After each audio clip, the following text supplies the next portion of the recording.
안녕하세요. 자유이튜브입니다. 오늘은 미 국채 장단기 금리차 역전 이슈 글로벌 경제 재앙 시작되나라는 제목으로 이야기를 해볼까 합니다. 자, 제가 트럼프는 천재인가? 그의 빅픽처라는 부제를 달았는데요. 과연 이 부제가 어떤 의미인지 영상을 통해서 확인해 보시기 바랍니다. 자, 영상을 본격적으로 감상하시기 전에 좋아요 버튼과 구독 버튼 눌러주시면 감사하겠습니다. 자, 최근에 미 국채 10년물 금리와 3개월물 금리가 역전되면서 또다시 큰 이슈로 부각되고 있습니다. 자, 그러면서 글로벌 경기 침체가 본격화되는 게 아니냐, 그런 이야기가 나오고 있습니다. 그러면은 이 10년물 미국채 금리와 3개월물 금리의 역전 현상이란 어떤 것인가에 대해서 한번 살펴보고, 그리고 기본적으로 국채의 성질에 대해서도 간단하게 한번 짚어보도록 하겠습니다. 그리고 이것이 왜 트럼프의 빅픽처가 될 수가 있는지도 한번 이야기해 보도록 하겠습니다. 일단 화면에도 나와 있듯이 미국 10년물 국채와 3개월물 국채가 역전이 되었습니다. 이렇게 역전이 되는 게 바로 이제 비정상적인 상황이라고 이야기하는데요. 일반적으로는 이 10년물 금리가 더 높아야 되는데 지금 이 3개월물 금리가 더 높다는 거죠. 그렇기 때문에 과거 사례를 봤을 때 이것이 불황의 전조가 아닌가라는 이야기가 많이 나오고 있고요. 많은 사람들이 불안해하면서 미국 주식시장이 하락 마감하기도 했습니다. 그러면은 기본적으로 이 장기금리와 단기금리가 무엇이냐? 이 단기채 금리는 이 가까운 미래 경기 동향을 반영하는 것이고요. 이 장기채 금리는 먼 미래의 경기 상황을 반영하는 것입니다. 일반적으로 먼 미래가 좀 더 위험 부담이 크죠. 잔존 기간이 길기 때문에 프리미엄을 붙여서 국채를 팔게 됩니다. 그런데 이 국채가 더 낮아졌다는 거죠. 이것이 어떤 의미인지 좀 더 자세하게 한번 살펴보겠습니다. 채권 금리에 대해서 좀 생소하게 생각하시는 분들이 있을 수도 있는데요. 지극히 단순한 개념이라고 생각을 하시면 됩니다. 지금 여러분한테 친구가 돈을 빌려달라고 합니다. 그래서 어느 날 친구가 찾아와서 딱 3개월만 돈을 좀 빌려달라. 내가 3개월만 1억을 딱 쓰고 돌려줄게 라고 이야기하는데, 그러면은 이 3개월을 빌려주는데 우리가 매달 이자를 받기가 애매할 수도 있습니다. 물론 3개월이라도 이자를 받아야지 은행 이자만큼은 줘야 되지 않겠냐라고 이야기해서 이자를 받을 수도 있지만 3개월이면 짧은 기간이니까 그냥 쓰고 빨리 줄 수 있으면 줘라고 하면서 돈을 빌려줄 수가 있습니다. 그래서 3개월짜리는 우리가 이자를 받기가 애매하거나 좀 높은 이자를 받기가 힘들다 이렇게 볼 수가 있는데요. 그런데 그 친구가 얼마 뒤에 다시 찾아와서 10년 뒤에 내가 갚아줄 테니까 1억만 좀 빌려줘 라고 했을 때 고민을 하게 되죠. 무려 10년이나 돈을 빌려간답니다. 그러면 돈을 빌려주고 싶습니까? 어떤 변명을 해서라도 돈을 빌려주기가 싫겠죠. 그렇지만 우리가 어쩔 수 없이 돈을 빌려준다. 그러면은 이 10년 뒤에 과연 그 돈을 받을 수 없을지도 모른다는 생각이 들고, 그 돈을 빌려주고 나면은 10년이라는 기간 동안 1억이라는 돈을 내가 쓰지를 못합니다. 다시 말해서 돈이 묶이게 되는 거죠. 그러면은 우리가 어떻게 이 상황을 좀 더 타개하고 긍정적으로 할 수 있느냐? 이 상황을 해지하기 위해서 이자를 받는 방법이 있습니다. 위험 부담이 크기 때문에 우리는 10년 동안 빌려줄 때 높은 이자를 쳐서 돈을 받아야겠죠. 그렇기 때문에 일반적으로 10년물 채권 금리가 3개월물보다 더 높은 것이 정상입니다. 그런데 아까 전에 말했죠. 지금은 비정상적인 상황이 왔다. 왜? 10년물 채권 금리가 3개월물보다 싼 현상이 나타나고 있는 거죠. 그렇기 때문에 지금의 경제 상황은 바로 비정상적이다. 비정상적인 경제 상황이란 말은 지금 경기가 안 좋아질 수 있다. 이런 말입니다. 그래서 실제로 그런 우려가 지금 시장에 나타나고 있는 것이죠. 지금 이제 장단기 금리차가 역전됐는데 경기 침체를 예고하는 것이 아닌가라는 기사들이 쏟아져 나오고 있습니다. 그러면은 국채 장기 금리가 하락하는 원인은 과연 무엇인가? 최근에 미국과 중국의 무역 전쟁이 장기화될 것이라는 이야기가 나오면서 경기 침체 우려가 부각되고 있습니다. 그렇기 때문에 안정성을 추구하는 기관 투자자들이 안전 자산인 채권으로 돈들을 이동시킵니다. 그러면서 이 장기채를 매수하게 되는데요. 미국채 10년물 장기채를 매수하게 되면은 채권 금리가 하락을 하게 됩니다. 왜? 수요가 많이 몰리기 때문이죠. 또 여기에서는 미래의 기준금리 하락에 대한 기대감을 가지게 됩니다. 자, 그렇다면 이 미래의 기준금리 하락을 기대할 수 있는 이유는 무엇인가? 경기 침체에 선제적으로 대응을 하기 위해서는 바로 기준금리 인하가 필요하다는 인식이 깔려있기 때문입니다. 즉, 장기채 금리 하락은 미래의 경기 침체를 예상하는 자금들이 몰려든다는 것이고요. 자, 그런데 이렇게 몰려드는 이유는 미래의 상황이 되었을 때 경기 침체에 선제적으로 대응하기 위해서 기준금리가 인하가 될 것이라는 기대감이 깔려있다는 겁니다. 바로 이것이 포인트라고 할 수 있습니다. 자, 그러면은 기준금리 인하라는 게 왜 포인트가 될 수 있느냐?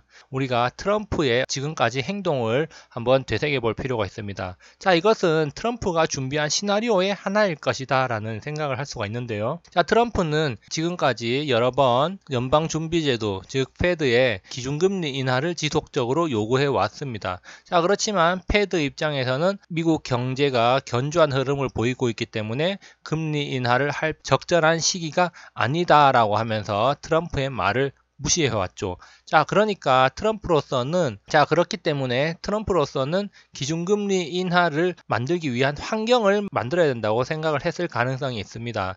자, 그러면은 트럼프는 바로 인하를 할 수밖에 없는 환경을 조성을 하는 거죠. 바로 그 환경이 무엇이냐? 무역 전쟁으로 인한 글로벌 경기 둔화입니다. 즉, 글로벌 경기 둔화뿐만이 아니라 바로 지금 미국 경기도 둔화 우려가 지속적으로 나오고 있죠. 그리고 인플레이션율이 상당히 낮습니다. 그렇기 때문에 이 인플레이션율을 높이고 이 경기 둔화 우려를 불식시키기 위해서는 바로 기준금리 인하가 요구된다는 이야기가 지속적으로 나오고 있습니다. 자, 그러면서 지금 트럼프뿐만이 아니라 시장에서도 지금 기준금리 인하 요구가 나타나고 있는 것이죠. 트럼프 입장에서는 꽉 먹고 알 먹는 그런 상황이 연출되고 있는 겁니다. 자, 그러면은 이와 관련해서 뉴스 기사를 한번 살펴보면요. 5월 15일 기사인데요. 자, 무역 전쟁을 하는 와중에 트럼프는 지속적으로 트윗을 보내고 있습니다. 그러면서 이 기사의 마지막 부분을 잘 살펴보면, 자, 연방준비제도가 대응 조치를 하면 게임은 끝날 것이다. 우리는 승리한다. 어떤 경우에도 중국은 협상을 원한다라고 덧붙이고 있습니다. 다시 말해서 중국과 무역 협상, 즉 패권 전쟁을 유리하게 이끌어 나가는 데 있어서 기준금리 인하를 통한 공격이 효과적일 것이다 라고 이야기를 하고 있고, 그렇기 때문에 트럼프는 패드의 기준금리 인하를 지속적으로 요구해 왔습니다. 자, 그렇지만 패드 입장에서는 미국의 경제 상황이 기준금리를 인하할 정도가 아니었기 때문에 트럼프의 말을 무시해 왔는데, 지금은 경기 침체 우려가 부각되면서 기준금리 인하에 대한 시장의 요구가 증가되고 있다. 자, 이렇게 볼 수 있는데요. 그러면서 지금 시카고 상품거래소에서는 올해 6월 기준금리 인하 가능성을 13.3% 반영을 하면서 기준금리 인하 가능성을 지속적으로 높이고 있다는 기사까지 우리가 확인을 할 수가 있습니다. 자, 그러면은 이 장단기 금리차 역전이 정말 재앙인가? 자, 트럼프가 일부러 무역 전쟁을 지속시키면서 장단기 금리차 역전 현상을 불러왔는데요. 자, 트럼프가 정말 이 재앙을 불러온 것인가라는 걸 우리가 한번 생각해 볼 수 있는데요. 자, 과거에 10년물과 2년물 장단기 금리차 역전 사례를 한번 살펴보겠습니다. 자, 제가 2년물 옆에 괄호로 3개월물이라고 해놨는데요. 최근에 금리가 역전된 것은 바로 이 3개월물과 10년물이 역전이 됐습니다. 자, 그렇지만 통상적으로는 이 단기금리라고 하면 2년물 이야기를 많이 하고요. 사실상 2년물과 3개월물이 상당히 비슷한 흐름을 보여주기 때문에 두 가지를 동급으로 봐도 큰 문제는 없으리라고 봅니다. 자, 그러면은 우리가 먼저 살펴볼 자료는 이 프레드 홈페이지 가면은 이 10년물과 2년물 미 국채 장단기 금리차 차트가 나와 있습니다. 자, 여기 0을 기준으로 해서 이 아래쪽으로 갔을 때가 지금 장단기 금리가 역전되었을 때 상황이고요. 이 회색으로 표시된 부분이 경기 침체가 왔던 시기를 표시하는 겁니다. 자, 그런데 지금 이 표를 보면은 한 가지 특징적인 게 이 장단기 금리가 역전되었을 때, 처음 역전되고 나서 이 경기 침체가 찾아올 때까지 이렇게 약간의 간격이 있다는 걸 우리가 확인할 수 있습니다. 자, 다시 말해서 이렇게 장단기 금리차가 역전이 되어도 바로 경기 침체가 찾아오는 게 아니고 경기 침체가 찾아오는 데까지 약간의 시간이 걸린다는 것을 우리가 확인할 수 있습니다. 자, 그래서 장단기 금리차 역전과 경기 불황이 찾아오는 데는 약간의 시차가 있습니다.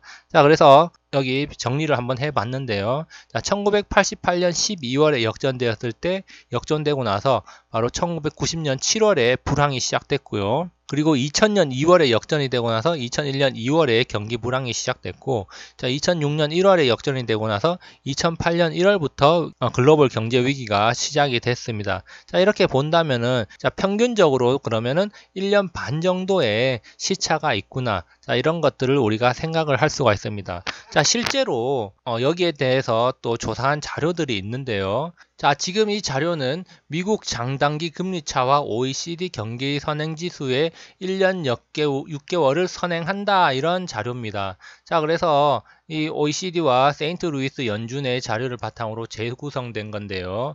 홍춘욱 박사님의 책에 실려있는 자료를 제가 잠시 인용을 했습니다. 자, 그러면은 보시면은, 자, 경기 선행지수 장단기 금리차가 역전이 되고 나서 약 1년 6개월 정도 뒤에 경기 선행지수가 확실하게 꺾이면서 경기 침체가 찾아왔다는 것을 충분히 보여주고 있는 것입니다. 물론 이 책에는 그 이유를 자세하게 설명을 하고 있는데요. 자, 저희는 시간 관계상 생략을 하겠습니다. 자, 그러면은 이 1년 6개월 기간 동안 이 주식시장은 어떻게 움직였는가 한번 살펴볼 필요가 있는데요. 1988년, 1989년의 경우에는 3조 호황으로 주식시장이 큰 폭으로 오르고 나서 글로벌 경기 침체로 인해서 우리나라 주식시장도 조정을 받았던 때고요. 2000년 2월에 IT 버블로 인해서 폭락을 하고 오히려 2002년에 다시 반등을 하는 그런 계기를 보였고, 2006년 1월에는 우리나라 주식시장이 큰 폭으로 상승을 하는 시발점이 됐고, 2008년 1월까지 종합주가지수가 2배 가까이 오르는 기염을 토해냈습니다. 자, 그렇다면 이렇게 볼 때 2000년에 역전이 되었지만 바로 주식시장은 꼬꾸라지지 않았고 지속적으로 한 1년 가까이 상승을 하다가 불황이 시작되었을 때 하락을 했고요. 2006년도 마찬가지로 역전이 되고 난 뒤에도 주식시장이 큰 폭으로 상승을 했고, 2008년에 불황이 시작되었을 때 큰 폭으로 주식시장이 하락했습니다. 장단기 금리차 역전과 경기 불황은 시차가 있는데 이 사이에는 주식시장이 비교적 견조한 흐름을 보여줬다는 거 우리가 확인할 수 있습니다. 자, 그렇다면은 지금 이 미국 주식시장이 장단기 금리차 이슈로 인해서 하락을 하고 있는데, 이 하락도 본격적으로 경기 침체가 찾아올 때 주식시장이 꺾일 가능성이 높습니다. 그래서 한번 정리를 해보면, 자, 이 장단기 금리차와 경기 침체의 시차는 대략 1년 6개월이라는 거 우리가 확인을 했고요. 자, 그렇기 때문에 지금 당장 재앙이 닥친다고 판단하기에는 아직 이르다라고 저는 생각을 합니다. 왜? 미국 연준이 지금 금리 인하를 할 가능성이 높습니다. 지금 미국의 경기 침체 우려가 지속적으로 제기되고 있기 때문에 선제적으로 금리 인하를 할 가능성이 높고요. 그렇다면 우리나라 역시 금리 인하 압박을 받고 있는 상황에서 금리 인하 카드를 한번 꺼낼 가능성도 배제할 수 없습니다. 결국 이런 상황은 글로벌 경기 우향을 위한 유동성 증가로 이어질 수가 있겠고요. 미국의 경우 금리 인하를 통한 유동성 증가로 내수 경기가 부양될 가능성이 높습니다. 자, 마무리하겠습니다. 자, 글로벌 금융시장은 지금 트럼프의 의도대로 가고 있다. 이 트럼프의 기준금리 인하 요구가 있었지만 패드에서는 인하를 할 환경이 아니라고 대응을 했고, 그렇기 때문에 트럼프는 미중 무역 전쟁을 좀 더 격하게 만들면서 인하를 할 만한 환경을 만들었습니다. 자, 그러면 이런 환경을 조성해 줬기 때문에 패드에서는 금리 인하를 할 가능성이 높죠. 자, 그렇게 된다면 유동성이 증가되는 것은 불보듯 뻔한 일이고 주식이나 부동산 같은 자산의 가격 상승이 나타날 확률이 높습니다. 자, 그리고 한 가지 더 관전 포인트가 있다면은 과연 약달러가 진행될 것인가 라는 건데요. 트럼프는 줄곧 약달러를 이야기해 왔지만 지금까지 미국 경제가 견조한 흐름을 보이면서 강달러 현상이 나타났습니다. 자, 그런데 이렇게 금리 인하를 통해서 트럼프가 원하는 약달러 시대가 과연 올 것인지 그것도 우리가 한번 눈여겨봐야 되고요. 두 번째로 장단기 금리차 역전 이후에 경기 침체와는 시차가 있었다는 게 바로 또 하나의 관전 포인트입니다. 과연 미국 주식시장 상승 랠리가 찾아올 것인지 지켜볼 필요가 있고요. 자, 우리나라는 과연 콩고물을 좀 받아먹을 수 있을지도 한번 눈여겨봐야 될 사항입니다. 그리고 또 한 가지 중요한 점은 미국 증시 상승과 대통령 선거, 재선은 역사적으로 매우 상관관계가 높은 것으로 드러났기 때문에 트럼프가 재선을 위해서 미국 증시 부양을 할 가능성이 높다. 자, 그 방법은 바로 금리 인하를 통한 유동성 증가가 되지 않을까. 자, 이런 생각을 해보고요. 이 유동성 증가는 증시의 상승뿐만이 아니라 미국 기업들에게도 긍정적인 영향을 끼칠 수 있기 때문에 여러모로 트럼프에게 도움이 되는 정책들이 시행되고 있다. 자, 이렇게 볼 수가 있습니다. 자, 그래서 오늘은 장단기 금리차 역전 현상과 트럼프의 의도를 한번 살펴봤는데요. 항상 즐거운 하루 보내시기 바랍니다. 감사합니다.